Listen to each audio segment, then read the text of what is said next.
vous avez 22 ans, le testament vient d'être lu, il n'y a pas de testament, pas de patrimoine, pas de trust qui attend patiemment votre nom, rien ne vient, pas de grand-père fortuné, pas d'entreprise familiale à reprendre, pas de porte qui s'ouvre simplement parce que vous existez et que vous portez un certain nom. Vous êtes assis seul dans un petit appartement, le réfrigérateur bourdonne trop fort, le sol est froid sous vos pieds, votre compte en banque affiche 680 euros. C'est tout ce que vous possédez aujourd'hui. Pas d'épargne cachée, pas de coussin, pas de filet. Le loyer est dû dans 11 jours. Le loyer, c'est 900 euros. Vous faites le calcul 2 fois. Le calcul ne change pas. Il vous manque 220 euros. Et l'argent ne va pas apparaître par magie d'ici là. La moitié de la population n'hérite de rien. Statistiquement, vous êtes assis dans cette moitié en ce moment précis. Pour ceux qui héritent de quelque chose, le montant médian est d'environ 40 000 euros sur toute une vie. Et cet argent arrive généralement dans la cinquantaine. Trop tard pour capitaliser. Trop tard pour changer la forme de votre vie. Vous voyez cette autre histoire dans les films. La maison de campagne, l'héritage tranquille, l'affaire familiale transmise à 25 ans. Cette histoire existe. Elle est réelle. Elle n'est simplement pas celle dans laquelle vous vous trouvez ce soir. Cela devrait vous écraser. Pour beaucoup, c'est le cas. Ils passent 40 ans à ressentir de l'amertume pour un héritage qui n'existera jamais. Vous n'avez pas le temps pour ça. Le loyer est toujours dû dans 11 jours. Le calcul est toujours le même. Tout ce que vous aurez jamais, vous le construisez. Le contrat commence le jour où vous arrêtez d'attendre qu'une porte s'ouvre.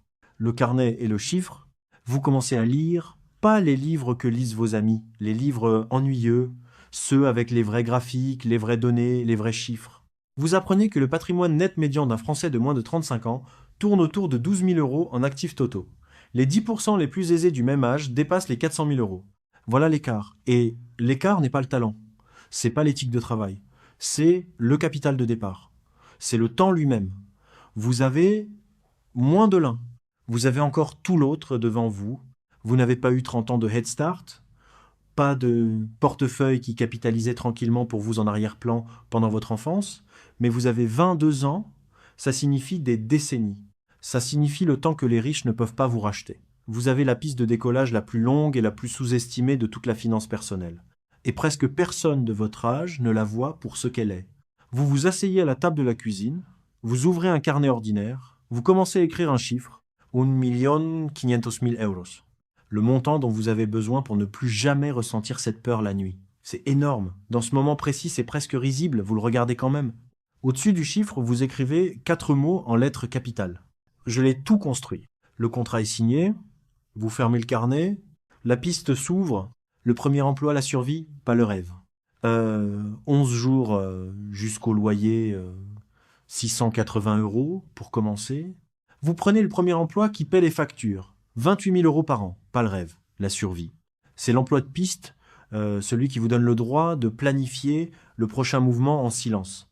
Après les impôts et les cotisations sociales que vous ne comprenez pas encore entièrement, vous rentrez avec 1 900 euros par mois. Le loyer prend 900 euros, immédiatement. D'un coup, 47% de votre salaire net parti avant même que vous ayez le temps de respirer. Les courses coûtent 250 euros, les charges 100, les transports 80, le téléphone 30, la mutuelle 60. Les imprévus, le pneu crevé, le chargeur cassé, l'anniversaire d'un ami 120 euros, l'imprévisible trouve toujours une fissure quelque part. Il vous reste, si absolument rien ne se brise, environ 360 euros en fin de mois. 360 euros. Ça ressemble à rien. Ça ressemble à rien du tout. Et dans un sens, c'est vrai, c'est peu, mais avant que cet argent ne disparaisse en brunch, en bar, en achat impulsif sur un écran, vous faites quelque chose que presque personne de votre âge ne fait. Vous déplacez l'argent avant de pouvoir le toucher. 250 euros en virement automatique, directement vers un fonds indiciel large marché, le premier de chaque mois. 70 euros supplémentaires vers un livret d'épargne à taux élevé, clairement étiqueté, urgence, verrouillé, hors de vue, toujours. Le premier mois, le portefeuille affiche 250 euros. La capitalisation n'a pas encore commencé. Le deuxième mois, le solde est de 502 euros. Le gain, c'est juste des dépôts qui s'accumulent sur des dépôts. Ça ressemble à un mur construit une brique à la fois pendant que la tempête arrive déjà. Vous continuez quand même à empiler une brique, un virement, une paie, une décision silencieuse répétée chaque mois, les mathématiques qui changent tout, La mathématique, quand elle arrive enfin, ne ressemble pas à des mathématiques. Elle ressemble à une découverte. Elle ressemble à un secret, une porte dont personne ne vous avait dit qu'elle était ouverte dans votre application bancaire. 250 € par mois, chaque mois, investis dans un fonds indiciel large marché, avec le rendement réel historique d'environ 7% annuellement, après inflation, décennie après décennie. Les chiffres deviennent quelque chose que vous devez lire 2 fois. La première fois, vous ne croyez pas ce que vous voyez. Après 10 ans, 43 000 € depuis les restes de vos fiches de paie. Après 20 ans, 130 000 €. Les dépôts sont maintenant plus petits que les gains. Après 30 ans, 303 000 €. La courbe commence à se courber nettement vers le haut. Après 40 ans, 655 000 € depuis les mêmes chèques que vous avez failli dépenser en livraison de pizza. Mais voici la partie qui brise silencieusement la plupart des gens. Celle que les riches apprennent tôt. Les mêmes 250 € par mois commencés à 35 ans au lieu de 22 ans ne donnent que 130 000 €. 10 ans d'attente vous coûtent 525 000 €.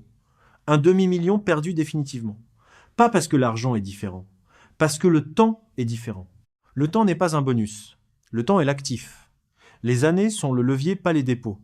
La dernière décennie de capitalisation produit plus de croissance que les 3 premières réunies. La fin paye tout. Vous arrêtez de voir les 250 € comme un sacrifice. Vous les voyez comme un paiement, anticiper un paiement à la version de vous qui existera plus tard. Vous n'êtes pas pauvre. Vous êtes tôt. La dette, l'ennemi silencieux. Puis vous vous souvenez de la partie que vous évitez silencieusement depuis des mois, le dossier sur la table. Le prêt étudiant, 18 000 € à 5%, le chiffre ne bouge pas. La carte de crédit ouverte en fac, 3 200 € à 19% de taux annuel, saignant des intérêts mois après mois. Vous n'héritez pas de ces dettes. Mais vous les héritez quand même silencieusement, définitivement, héritez d'un système qui confie à des jeunes de 18 ans des décisions à 6 chiffres et appelle ça une opportunité. La capitalisation ne fonctionne pas uniquement pour vous. Elle fonctionne contre vous plus fort, plus vite, du mauvais côté. Le CAC 40 rapporte environ 7% par an. Votre carte de crédit facture 10 à 9%. La mathématique est brutale. Portez ce solde 1 an et vous avez perdu plus que ce que le fonds indiciel gagne en 2 ans et demi. Vous faites quelque chose de froid, délibéré et mécanique. Vous listez chaque dette par taux d'intérêt, du plus élevé au plus bas. La carte de crédit va en haut de la liste 10 à 9%, en fait, l'ennemi numéro 1. Vous prenez chaque euro au-dessus des minimums et vous l'envoyez contre la pire dette jusqu'à ce qu'elle meure. Puis vous passez à la suivante. Puis à la suivante encore. L'avalanche ne se déplace que dans une seule direction. Le prêt étudiant à 5% ne reçoit que les minimums. Rien de plus, rien de moins. Vos investissements à 7% le battent à peine. Vous ne pouvez pas vous permettre de mettre la piste en pause non plus. La carte de crédit meurt en 16 mois. La première chaîne se brise, le saignement s'arrête enfin, vous arrêtez de devoir, vous arrêtez de saigner du mauvais côté, vous commencez à construire vers le bon. 3 ans plus tard, le plafond, 3 ans passent. Vous réalisez quelque chose de silencieusement dévastateur. Épargner seul ne vous libère jamais, pas même de loin. 500 € par mois, 30 ans. 7%. Total, 612 000 €. Confortable, respectable, pas générationnel, pas libre. Le taux d'épargne seul ne brise jamais le plafond au-dessus de vous. Le taux d'épargne est le plancher de votre vie. Le revenu est le plafond de votre vie. Vous arrêtez d'optimiser votre café. Le café à 3 € n'est pas la raison pour laquelle vous n'êtes pas encore libre. Vous commencez à optimiser votre salaire, à la place là où vit vraiment l'argent, là où le plafond monte réellement. Rester dans le même emploi vous rapporte l'augmentation standard du coût de la vie, environ 2 à 3% par an, parfois même moins. Changer d'emploi tous les 2 à 3 ans donne en moyenne 12 à 15% d'augmentation par mouvement de carrière vers le haut. Les mieux payés de votre domaine ne sont pas les plus talentueux. Ce sont ceux qui demandent. 28 000 devient 42 000 au prochain emploi. Le saut n'est pas magique, il est documenté. 42 000 devient 58 000. Amélioration de compétences, mouvement délibéré, volonté de s'asseoir dans un cycle de négociation salariale inconfortable. 58 000 devient 80 000 €. La plupart des gens n'ont jamais cette conversation. Vous l'avez, tous les 2 ans. Un email inconfortable, une question posée calmement, un chiffre écrit à l'encre noire. Le taux d'épargne grimpe de 11 à 25 à 32%. Les miettes sont maintenant une stratégie. L'euro salarié contre l'euro entrepreneur. L'euro salarié est le plus cher de tous. Il est imposé avant que vous le touchiez. Ce qui reste, vous en vivez. Ce que vous ne dépensez pas, vous l'épargnez tranquillement dans vos comptes. L'euro d'entreprise, lui, est imposé en dernier. Vous le gagnez. Vous déduisez les dépenses légitimes. L'impôt suit après. La structure légale de la richesse favorise le propriétaire sur le salarié. Toujours, silencieusement. Personne ne vous l'a expliqué clairement assis en face de vous. Ceux qui le savent déjà le savent bien depuis longtemps. Vous commencez petit. Une compétence que vous avez déjà, vendue sur le côté contre de l'argent réel, les week-ends et les soirs. Le premier mois, l'activité secondaire vous rapporte exactement 0. Rien. Vous continuez quand même. Le troisième mois, 500 € arrivent sur votre compte. Argent réel, validation réelle, signal réel. En deuxième année, 1200 € par mois, régulier, prévisible. L'activité secondaire commence à ressembler à un vrai travail. En quatrième année, vous évaluez si le côté a maintenant dépassé l'emploi principal en termes de revenus et de potentiel. 90% des petites entreprises échouent dans les 10 ans. Vous lisez cette statistique attentivement et vous continuez, vous refusez d'arrêter au moins 10 à 8. C'est ce qui sépare les 10% du reste. Vous ne quittez pas votre emploi avant que l'activité secondaire l'ait régulièrement dépassé pendant 12 mois complets. Vous n'êtes pas romantique à propos de l'entrepreneuriat. Vous en êtes certain. Les chiffres décident pas les sentiments. Puis le jour arrive. L'activité secondaire a dépassé l'emploi principal. Vous signez la lettre de démission calmement. Le mur construit avant la tempête, puis ça arrive toujours, l'imprévu, la tempête, le chiffre que vous ne pouviez pas prévoir, le licenciement annoncé dans une réunion de 15 minutes à 10 heures un matin de lundi. Sans avertissement, sans préavis. Le marché chute de 30% en 8 semaines. Vos investissements saignent du rouge sur chaque compte. La facture médicale ne correspond à aucun chiffre dans aucun plan d'assurance que vous avez jamais lu. En 2008, le krach a effacé 40% du patrimoine des ménages en 10 à 8 mois. En 2020, les confinements ont supprimé 22 millions d'emplois en 2 mois. Statistiquement, vous en faites face à au moins un dans votre vie active, au moins un événement capable de mettre fin à tout ce que vous construisez silencieusement depuis des années. Ça ne vous met pas fin. Parce que le mur est déjà debout, construit brique par brique avant que la tempête arrive. 6 mois de dépenses en cash dans un compte d'épargne à taux élevé, verrouillé, intact. Juste là, à attendre. Les investissements que vous ne vendez pas. La dette que vous ne portez plus. Les compétences qui se déplacent avec vous partout où vous allez. L'imprévu n'est pas la différence entre les riches et les autres dans votre vie. Le mur est la différence. 20 ans plus tard, les chiffres que vous ne reconnaissez plus. 20 ans passent, vous regardez les chiffres et vous ne les reconnaissez presque plus. Les investissements, 400 000 €. La capitalisation est entrée dans sa décennie la plus raide vers le haut. Le crédit immobilier est l'un des bons taux fixes, remboursé depuis 9 années consécutives. L'entreprise dégage plus en un seul trimestre que ce que le premier emploi vous payait sur toute une année. Le fonds d'urgence n'a jamais été touché. 6 mois toujours là. Un mur enfin terminé. Les cartes de crédit meurent à solde zéro chaque mois automatiquement, sans pensée, sans effort, sans tension. Mais le chiffre sur le tableur n'est pas vraiment ce que vous avez construit au cours de ces 20 longues années de capitalisation.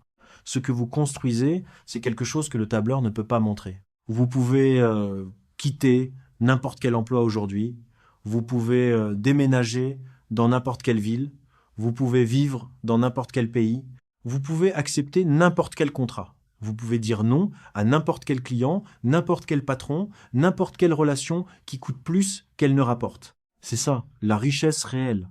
Pas les voitures dans l'allée. L'optionnalité de votre temps. La porte avec laquelle l'enfant riche naît vous la fabriquez pour vous-même, euro par euro silencieux. La chose que le tableur ne montre jamais. Il y a une dernière chose que le tableur ne montre pas. La chose qui vous survit entièrement. L'enfant que vous élevez commence ailleurs. Pas à l'enveloppe vide. Pas à 680 € sur un compte courant avec un loyer dû dans 11 jours. La maison, les investissements, l'entreprise, le fonds d'urgence, tout cela se transmet. Mais bien plus important que tout objet, le livre de jeu lui-même se transmet. Exactement celui que vous avez écrit. Exactement celui que vous avez appliqué. Le testament qui sera lu dans 50 ans, à votre nom, sur la première page. Vous êtes le document. Vous êtes le patrimoine, vous êtes le trust qui existe enfin pour quelqu'un. Vous êtes la première génération, celle qui arrête d'attendre une porte qui ne s'ouvre pas. Vous n'héritez de rien, vous construisez tout. Depuis 680 € et une enveloppe fermée, c'est le contrat. Celui que vous signez le jour où vous arrêtez d'attendre quelqu'un d'autre. Si cette vidéo vous a été utile, abonnez-vous pour ne manquer aucun de nos prochains contenus sur la liberté financière et l'indépendance économique. On se retrouve très bientôt.